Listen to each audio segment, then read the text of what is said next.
ស្ដីប៉ាប៉ាម៉ាណោះគ្នានេះគឺជារបៀបប្រើប្រាស់ដ្រូនដែលមានរាងដូច UFO នេះអញ្ចឹងជាដំបូងយើងចូលមកយើងដាក់ថ្មសិនមកដាក់ថ្មចូលកន្លែងហ្នឹងហើយយើងមកខ្ចៅវិញអញ្ចឹងយើងចុចបើកកន្លែងនេះចុចបើកកន្លែងហ្នឹងដ្រូនយើងនឹងដំណើរការវាកណ្ដាច់ជាមួយនឹងដ្រូនហ្នឹងឯងអញ្ចឹងនៅពេលដែលយើងចង់ឲ្យវាហោះ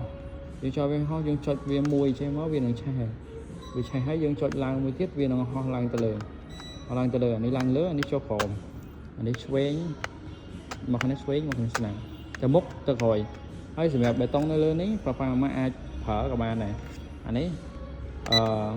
ទៅស្ដាំទៅឆ្វេងទៅមុខទៅក្រោយ